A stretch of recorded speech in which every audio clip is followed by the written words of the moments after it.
कि मरही के बाटे तो अरे मुआ न जान से लोग के नजर में अच्छा बा बाकी हमारा क्या बुझाई कि ना जौना मंच पर जा कम से कम 2 गो गीत नया प्रयोग करो तब न पहचान बनी गुडू भैया। वो सब गीत तो गा के छोड़ देले बड़ा। एक जानी के पुत्र नहीं खे हो अच्छा त अपना बलमुआ से फोनवे पर कही देतारी का कहतारी बड़ी पुराना लय है रूपा जी बैठ जा बड़ी पुराना लय है अरे की भोरावा में करेली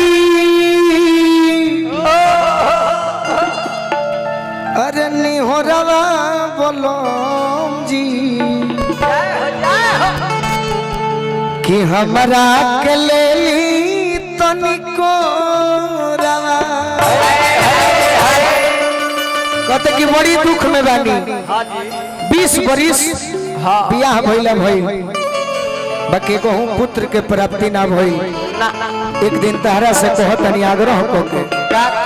कि रात दिन रोवते अंजनी चाचा कहीं बजावल हो अंजनी चाचा रोज अपना बजावत तड़े किनका बजावे से यादे नहीं खे रहत कि बेटावा के बजौले कि रात दिन रोवते अरे हई दिलवा ये राजा जी कब होई है गोदी में होरी लावा दिलवा ये राजा जी कब होई है गोदी में रोज पूछे देवारा रोज पूछे देवारा रंगीलवा ये राजा जी रोज पूछे देवारा रंगीलवा ये राजा जी कब हुई है गोदी में होरी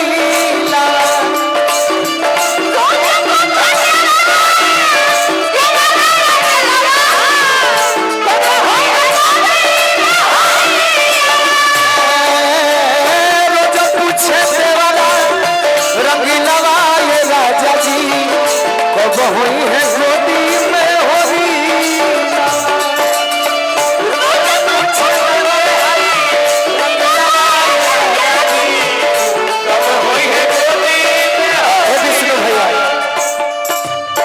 संगीत प्रेमी संगीत प्रेमी के चिन्हेला जे व्यवहारिक आदमी होला जे जाने ला कि हमारी फलनवा आदमी फलनवा भैया हमार गीत संगीत सुने ले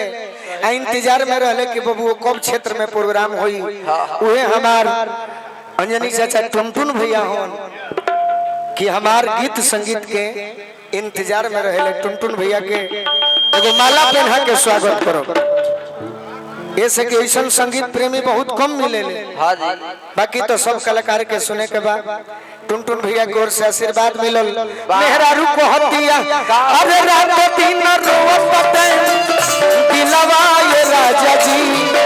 कब होई है गोदी में होरी रात दिन रोवते दिलवा ये राजा जी कब होई है गोदी में होरी हम तो नहीं जाना अंजनी चाचा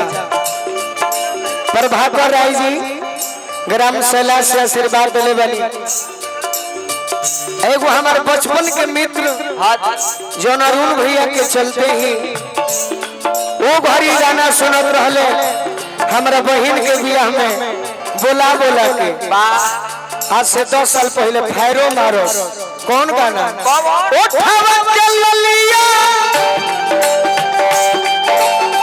जेकर नाम महुली के बगल में सागर सिंह जी के हम स्वागत करो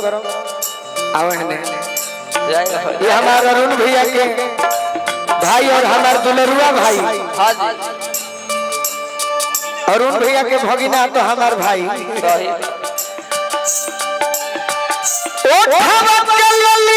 कनवा के बलिया अखिया के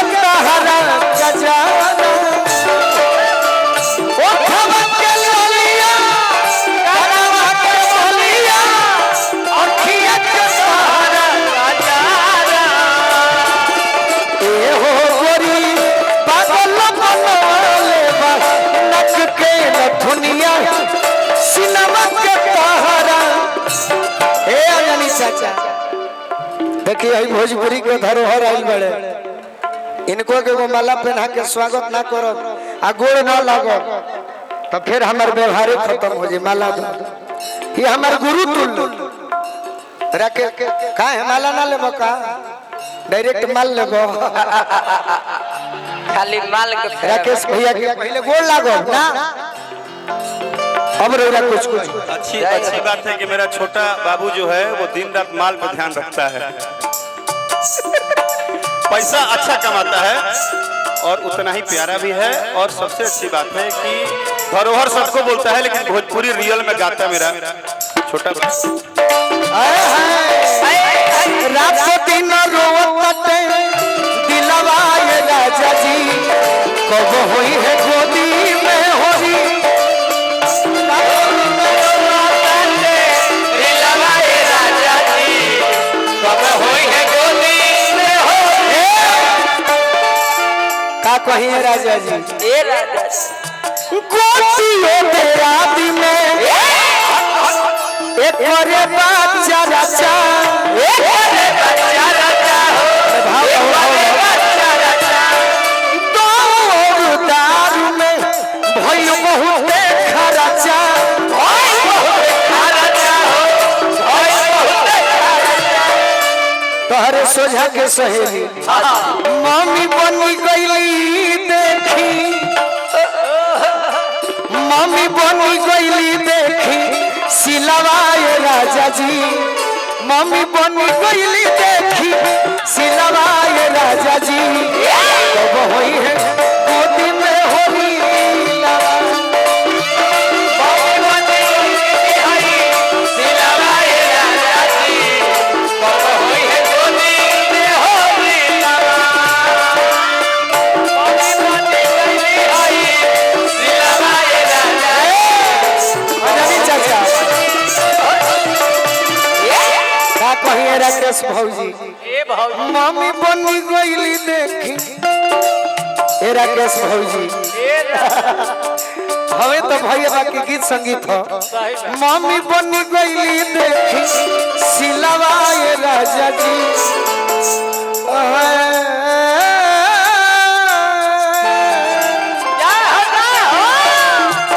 मम्मी बनी गईली देखी सिलवा ये राजा जी कब होई है गोदी में होरी लावा दिलवा ये राजा जी कब होई है गोदी का कहिए राकेश सखी ए सखी कोनो मनावे कोइनी हम देवता पीतो हम देवता पीतर हो हम देवता पीतर तब कुछ हो तो नहीं खे कोखिया के भीतर अखिया के भीतर हो अखिया के भीतर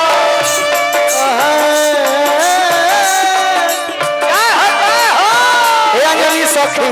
ए सखी काम नहीं करता हे अंजलि सखी ए सखी काम नहीं करता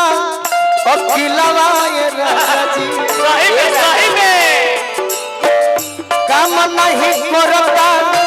अखिलवा ये राजा जी कब होई है गोदी चौगुन होई ते से बढ़िया कुछ बाका ना कि है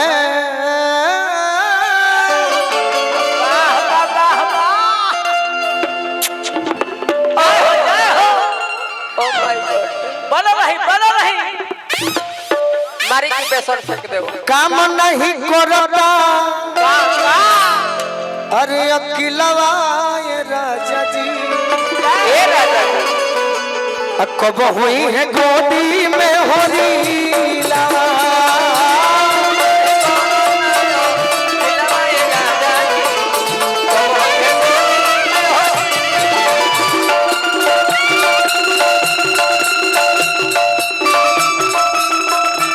वाह वाह गांधी तो बढ़ाओ भैया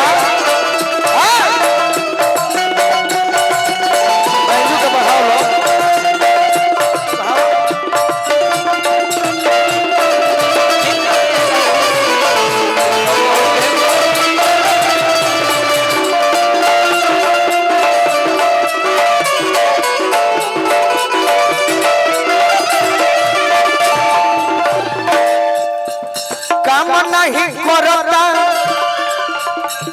कम नहीं करता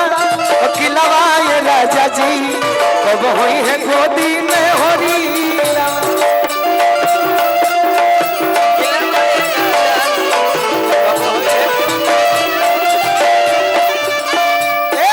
सुनु संग दिल गोलू सरधा बाला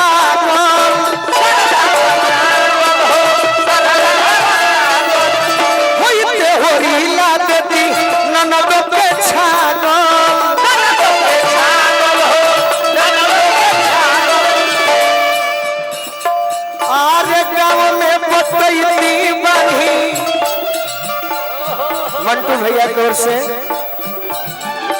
ये हमारा संगीत प्रेमी नारायण भैया सुजालपुर मंटू राय जी शैलाश से ए रूपा जी यदि हमारा बबुआ हो जाते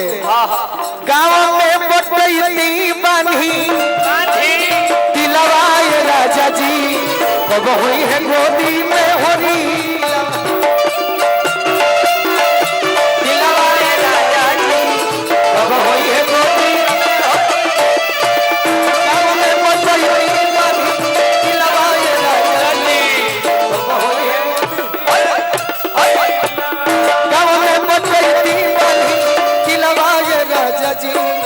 कब हुई है गोदी